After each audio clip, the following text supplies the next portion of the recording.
हर हर महादेव दोस्तों, श्री शिवाय नमस्तुभ्यम। आप सभी शिव भक्तों का हार्दिक स्वागत है। दोस्तों, आज मैं आपको धनतेरस की पूजन विधि बताऊंगी, जो कि हमारे पूज्य गुरुदेव पंडित प्रदीप जी मिश्रा के मुखारविंद से बताया गया है।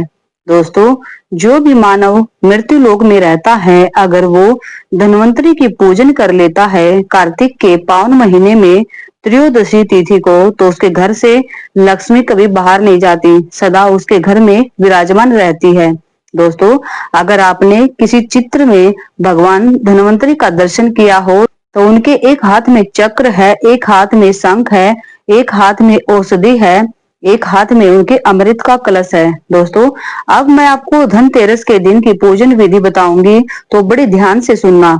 दोस्तों, अगर आपका घर कच्चा है तो देसी गाय के गोबर से वहां पर लेपन करना है। अगर गाय का गोबर ना मिले तो अपने फर्श पे ही शुद्ध जल से लेपन कर लेना। तो वहां पर चौक पूर लेना है हल्दी और आटे से। दोस्तों, हम कभी भी रंगोली में कलर का यूज नहीं कर सकते। चौक पूरने के लिए हल्दी और आटा ही श्रेष्ठ होता है। दोस्तों, कहते हैं कि आटा समृद्धि को बढ़ाता है और हल्दी लक्ष्मी यानी वैभव को बढ़ाने वाली होती है। उसके बाद जब आप चौक पूर लेते हैं तो उस पर थोड़ा सा चावल या फिर गेहूं का दाना रखना है। फिर उसके ऊपर एक चौकी रखनी है और उसके ऊपर साफ सुथरा लाल कपड़ा बिछा लेना है। फिर एक थाली लेकर उस पर कुकू या रोली से एक स्वास्तिक बना लेना। फिर उसमें एक चांदी का सिक्का रख लेना। दोस्तों, मान लो आपके घर में चांदी का सिक्का नहीं हो तो वैसा ही 1 रुपए का सिक्का या 2 का सिक्का या 5 का सिक्का या फिर 10 का सिक्का, जो भी आपके पास हो, उस सिक्के को स्वास्तिक के ऊपर रख लेना। उसके बाद आपने 7 आटे के दिए बना लेने हैं। उन 7 दियों में घी डालकर एक प्लेट में रख लेना। दोस्तों, एक बात अवश्य ध्यान रखनी है, इन 7 दियों में जो बाती लगेगी वो लंबी बाती लगेगी।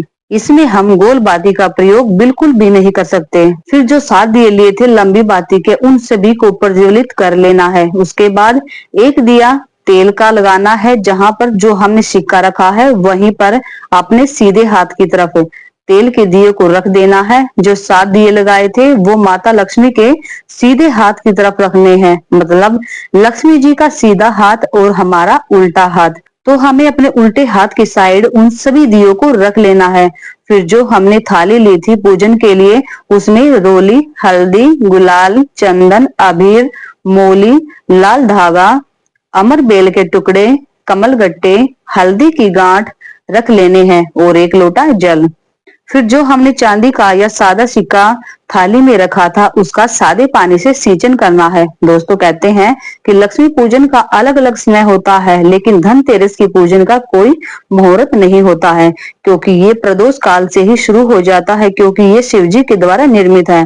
फिर जो सिक्के लिए थे उनपे रोली, मौली, चंदन, अबीर, गुलाल आदि से पूजन करना है। फिर जो हमने सिक्के लिए थे उन पर मौली यानी लाल धागा लपेट लेना है। पहले चांदी के सिक्के को लपेटना है, उसके बाद जो सादा सिक्का लिया था उसको लपेटना है। फिर उन सिक्कों को वापस थाली में रखकर जल से छींटा देना है और उनका पूजन करना है सभी सामग्री से। फिर उसके बाद थोड़ी सी चावल को हल्दी या पीले चंदन में भिगोकर अपने उल्टे हाथ में ले लेना है। फिर जो सिक्के थे उन पर माता लक्ष्मी का पूजन करना है। दोस्तों, जब हम पीले चावल सिक्कों पर समर्पित करते हैं तो हमें गणेश जी का स्मरण भी करना है और कहना है कि हे रिद्धि सिद्धि के दाता, मेरे घर सदा माँ लक्ष्मी को लेकर, कुबेर भंडारी को लेकर मेरे घर पे सदा विराजमान रहना, भगवान नारायण को लेकर सदा मेरे घर में विराजमान रहना। फिर थोड़े थोड़े चावल छोड़ते जाएं और बाबा से विनती करते जाएं, माता लक्ष्मी से निवेदन करें। फिर भगवान शिव का स्मरण करना है, भगवान नारायण का स्मरण करना है, रिद्धि सिद्धि के दाता भगवान गणेश जी का स्मरण करना है और चावल छोड़ते जाए। जब चावल पूर्ण हो जाए यानी पूजन हो जाए, तब 7 अमरबेल के टुकड़े। दोस्तों, अमरबेल एक पीले कलर की होती है, उस पे पत्ते नहीं होते, केवल पतली सी रस्सी की तरह पेड़ पर लिपटी हुई रहती है। दोस्तों, लक्ष्मी पूजन में अमरबेल को समृद्धि के लिए या नए मकान के मुहूर्त पर या गृह प्रवेश के समय बहुत ही काम आती है। दोस्तों, अमर बेल को पानी की जरूरत नहीं होती, ये तो अपने आप किसी भी वृक्ष पर चढ़ जाती है। हमें भगवान से यही प्रार्थना करनी है कि जैसे अमर बेल बिना पानी के भी बढ़ती रहती है, ठीक उसी तरह मेरे घर भी वैभव, लक्ष्मी, समृद्धि बढ़ती ही जाए। दोस्तों, 7 अमर बेल के टुकड़े, 7 कमल गट्टे, 7 हल्दी की गांठ माता लक्ष्मी को समर्पित कर देनी है थाली में। फिर उसके बाद फिर दोनों हाथों में हल्दी लेकर, दोस्तों इसमें साबुत हल्दी नहीं लेनी, जो उसका पाउडर होता है वो हाथ में लेना है और धीरे धीरे 7 बार उन सिक्कों पर चढ़ा दीजिए।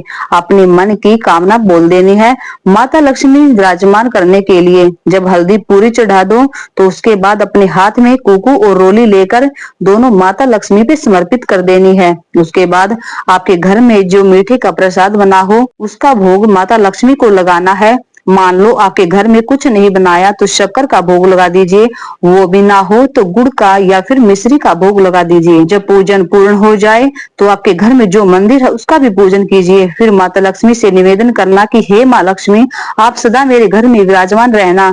दोस्तों, ये पूजन पूरे 5 दिन का होता है। मैं आज आपको पहले दिन की पूजन के बारे में बता रही हूँ। इसके बाद रूप चौदस की पूजन विधि बताऊंगी, फिर अमावस्या की, फिर एकम, उसके बाद दूज का पूजन आपको संपूर्ण विधि बताऊंगी। दोस्तों, जो आपने प्लेट में घी के 7 दिए रखे थे, उन 7 दियों से माता लक्ष्मी जी की आरती करनी है। माता से प्रार्थना करना है कि हे माँ लक्ष्मी, हम आपके पुत्र हैं या हम आपकी पुत्री हैं। माँ, आप हमारे घर का रास्ता भूल गई हो। माँ, आप हमारे घर का रास्ता भूल गई हो। माँ, बहुत कष्ट है हमें, लेकिन भगवान शिव पे भरोसा करके, कुबेर भंडारी पे भरोसा करके, भगवान नारायण पर भरोसा करके आप हमारे घर में विराजमान हो जाओ। फिर माता लक्ष्मी को झोली पसार कर प्रार्थना करना। जब झोली पसार कर मांग लो तो उसके बाद झोली को अपनी ओर गिरा लेना। जो 7 दिए लगाए थे उन 7 दियों को अपने घर में अलग अलग जगह पर रख देना है। जैसे एक घर के हॉल में, एक रसोई घर में, एक जहां पर पैसे रखते हैं यानी अपनी अलमारी में, एक घर के द्वार के पास में, एक तुलसी के क्यारे के पास में, ऐसे अलग अलग 7 स्थान पर उन दीप को रखना है। एक दिया माता लक्ष्मी के पास रखना है जहां पर तेल का दिया लगा हुआ है। दोस्तों, एक बात अवश्य ध्यान रखना है कि तेल का दिया माता लक्ष्मी के उल्टे हाथ की तरफ रखना है और घी का दिया माता के सीधे हाथ की तरफ रखना है।